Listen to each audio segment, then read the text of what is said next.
Now, in power engineering, when you study three-phase voltages, they're represented by, I think, phasors. ABC, phase A, phase B, phase C.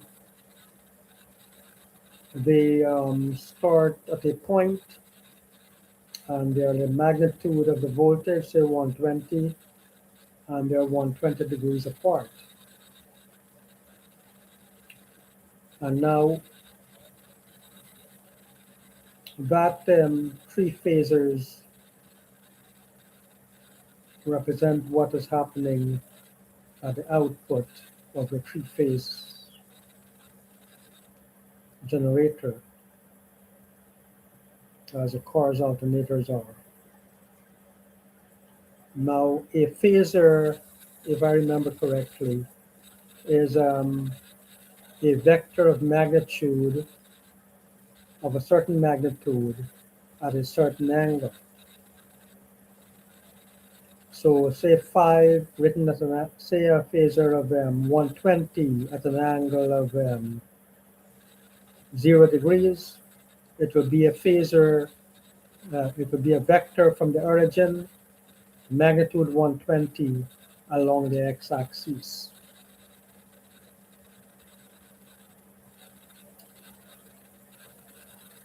That's a phasor.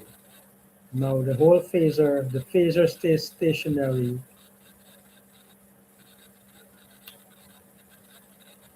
in that case, but it's sinusoidal. Now where the Euler identities come in is that I would think that e to the I pi is a phasor. E to the I theta is a phasor. That's what I think. But they're saying E is a Euler's number. But what I think it is E to the I theta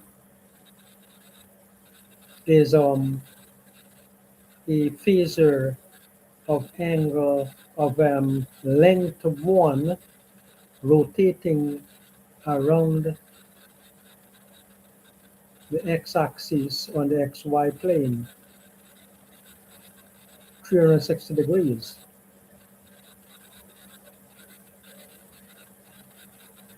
That's what I think. So e to the I theta, you can you draw it between the x and y axis, and you will have a unit circle where e is equal to 1 and theta will be the angle.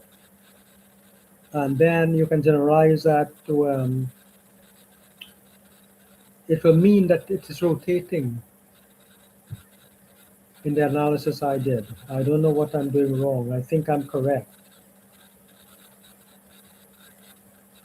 And that the Euler identity is based on, let us say, that this thing,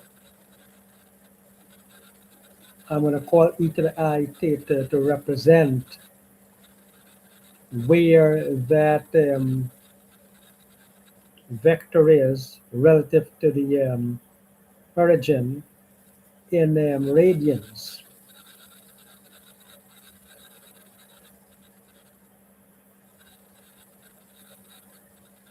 Now, it could be wrong, because when I did Fourier analysis, I could work it out, but didn't understand why it worked out. I don't think it's saying E is 2. You'll have 2, say 2.18, right? 2.18 to the I pi is equal to minus 1, because minus 1 plus 1 is equal to 0, right?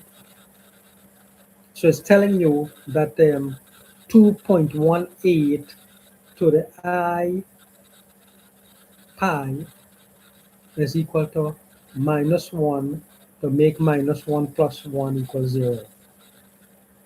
That's what it tells you.